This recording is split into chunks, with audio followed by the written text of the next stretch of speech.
Good afternoon. I'm Ryan Tumilty, a parliamentary reporter with the National Post. Joining us today is the newly appointed Treasury Board President, Anita Anand. Now in her third cabinet spot since being elected in 2019. She bought Canada's COVID-19 vaccines as procurement minister. For 2 years, she has led Canada's military as defense minister, responding to the war in Ukraine and ongoing sexual harassment issues and a recruitment crisis. So now she's moving to a whole new set of opportunities and challenges as Treasury Board President, a central, though not well understood portfolio. Minister, thanks for joining us. Thank you so much for having me, Ryan. No problem. I want to start maybe with your past portfolio. Like I said in the intro, we've got a war in Ukraine. We've got a military going through a lot of challenges and problems. Is now the best time for you to be leaving such a central portfolio?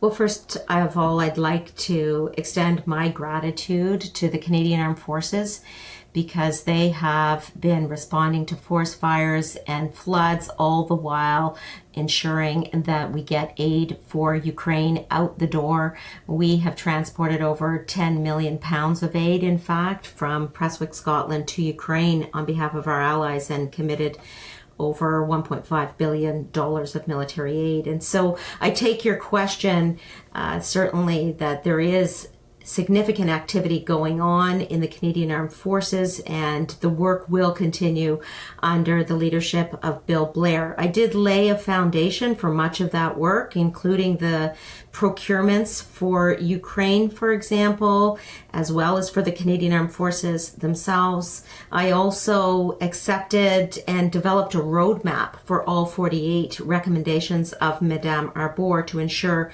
cultural change in the Canadian Armed Forces is ongoing, regardless of who is at the helm. This is the time to make these changes for the longevity and the robustness of the Canadian Armed Forces and our country.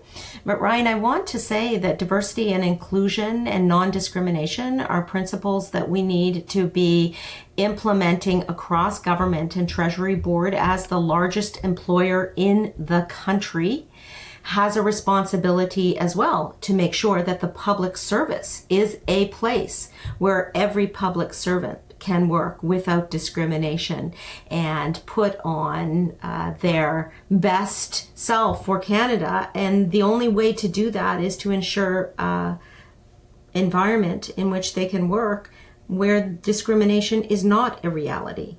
You know, as you know from being in Ottawa now, cabinet shuffles always come with rumors. I'm wondering if we can address some of them.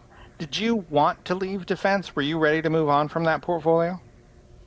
I am very happy to serve where the Prime Minister sees my background and my skills to be useful. And he asked me to be a core member of his economic team when we met, and I accepted, of course, because I am here to continue to serve Canadians. I'll say that people might be unfamiliar with the role at Treasury Board, but it is at the heart of government, and here's why. We take a very central role in the expenditure, management, and surveillance of public funds. And so the Prime Minister looked at my background, I'm sure, where I have worked for 25 years in the corporate and securities area, as well as in corporate governance. And so with this background and skill set, I will be able to be useful on his economic team. So you also don't consider this then, obviously, to be a demotion? Well, as I said, people might be unfamiliar with the role of the Treasury Board President. And if you think about every single dollar that the government is committing to very large programs, all of those programs go through the desk of the President of the Treasury Board. And that is a very large role. So I see this as the Prime Minister really ensuring that we have our economic team shored up and in place so that we can respond to the challenges that our country is facing relating to affordability. We have the lowest inflation rate in the G7 at 2.8%. Notwithstanding that, we have more work to do to keep our eye on how we can help Canadians from an economic perspective. So the work I did in defense will continue to assist Minister Blair as he engages on cultural change in the Canadian Armed Forces. And then I will also be able to lend my skills in an economic portfolio like the President of the Treasury Board.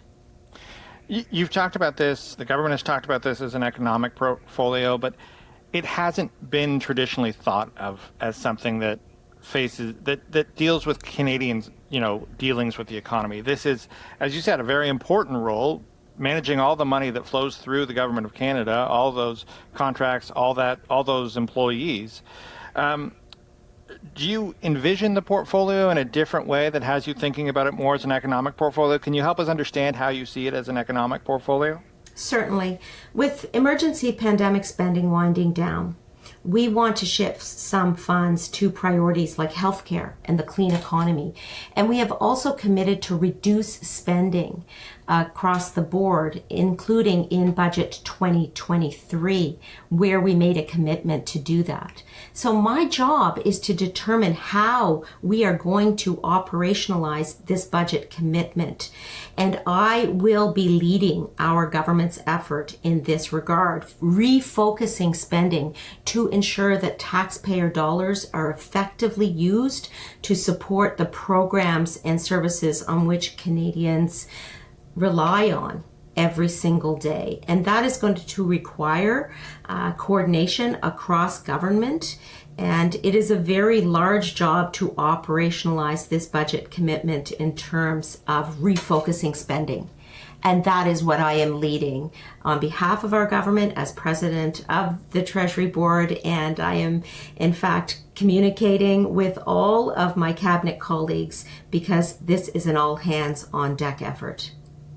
Do you have an idea? I mean, I know that budget commitment was a 3% reduction, I believe. Do you have an idea where that can be found? We are not going to be cutting services and programs. It is really about refocusing spending on the priorities that confront our country.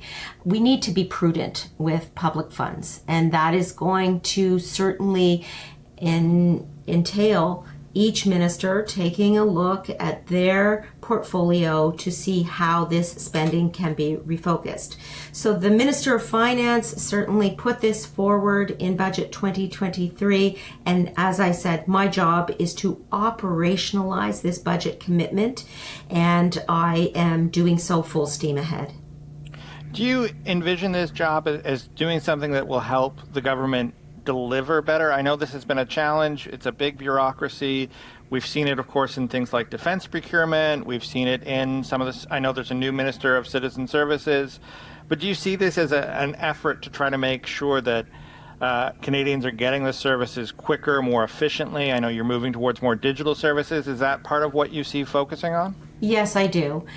When we talk about using public funds wisely, we are ensuring, and I will work to ensure, that we are cutting red tape so that we are addressing the regulatory burden that businesses and organizations across this country face.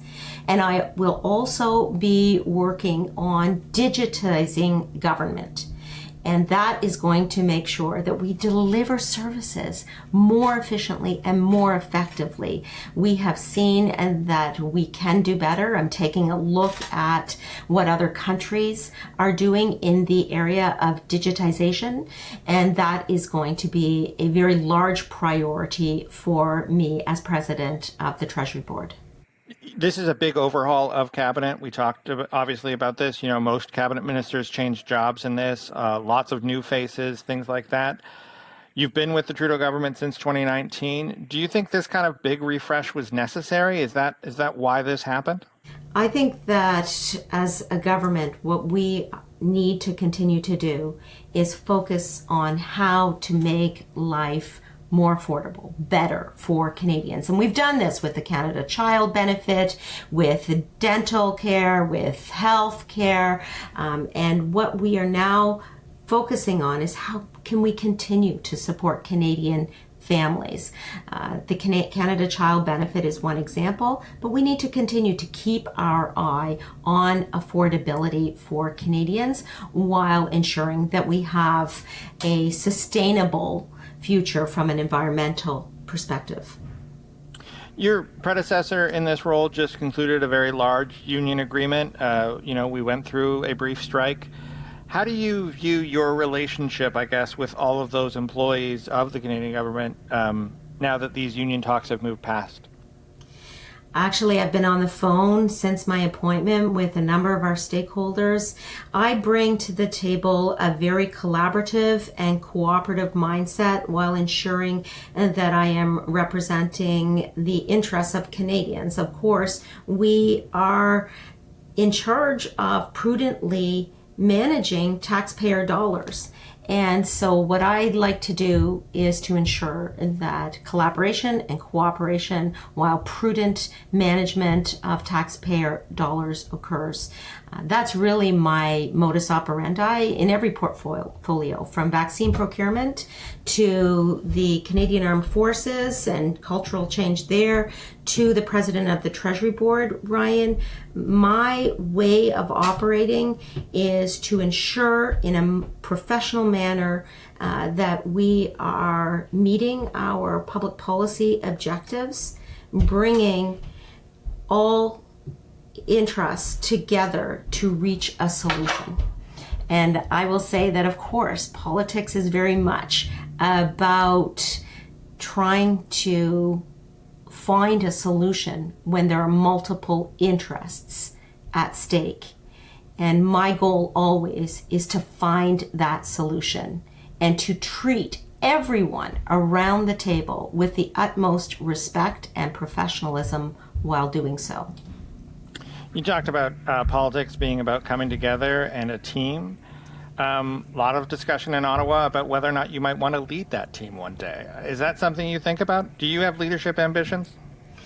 I am very much focused on the mandate that the Prime Minister has given to me, and that is to be the president of the Treasury Board and to prudently manage the public purse.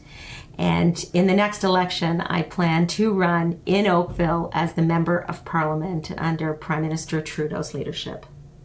That's fair. I thought I'd get an answer like that, but I had to try. Well, thank you very much, Minister, for taking the time. I appreciate it. Thank you so much, Ryan. Take care. All right.